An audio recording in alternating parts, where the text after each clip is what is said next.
এতদিন পর্যন্ত বাংলার যুবসাথী প্রকল্পের অনলাইন আবেদন করা যেত APAS.wb.gov.in এই পোর্টালের মাধ্যমে নির্দিষ্ট সময়সীমার মধ্যে, বিশেষ করে সন্ধ্যা 7টা থেকে রাত 9টার মধ্যে। ফলে বহু আবেদনকারী সমস্যার মুখে পড়তেন। সার্ভারের চাপ ও প্রযুক্তিগত জটিলতার অভিযোগও উঠছিল।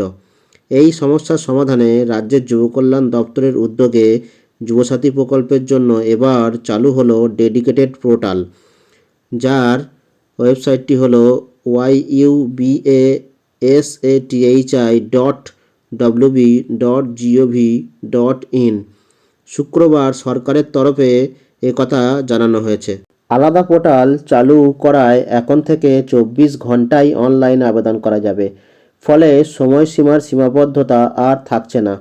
ফলে আবেদন প্রক্রিয়া আরও সহজ ও স্বচ্ছ হবে বলে সরকারের দাবি। তবে নতুন পোর্টাল চালু হলেও আবেদন পদ্ধতিতে কোনো পরিবর্তন হয়নি। আগের মতোই প্রয়োজনীয় নথি ও তথ্য দিয়ে আবেদন করতে হবে।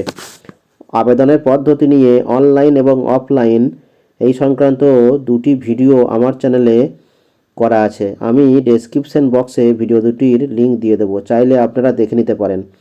তবে একটি মাত্র বিষয় এখানে পরিবর্তিত হয়েছে, সেটি হলো যে সমস্ত নথিগুলি আপলোড করতে হবে সেগুলোর সাইজ। আগে ডকুমেন্ট ফাইলগুলির সাইজ ছিল 2 MB এবং ছবি ও সিগনেচারের ফাইলগুলো ছিল 1 MB পর্যন্ত। কিন্তু এখন নতুন পোর্টালে ফাইল আপলোডের সাইজ ডকুমেন্টগুলির জন্য ম্যাক্সিমাম 300 KB আর ছবি ও সিগনেচার এই ফাইলের জন্য ম্যাক্সিমাম 50 KB করা হয়েছে। এ বিষয়ে অন্যান্য আপডেট পেতে প্লিজ চ্যানেলটিকে সাবস্ক্রাইব করুন এবং পাশে থাকা অল নোটিফিকেশন বাটনটিতে ক্লিক করুন। ধন্যবাদ।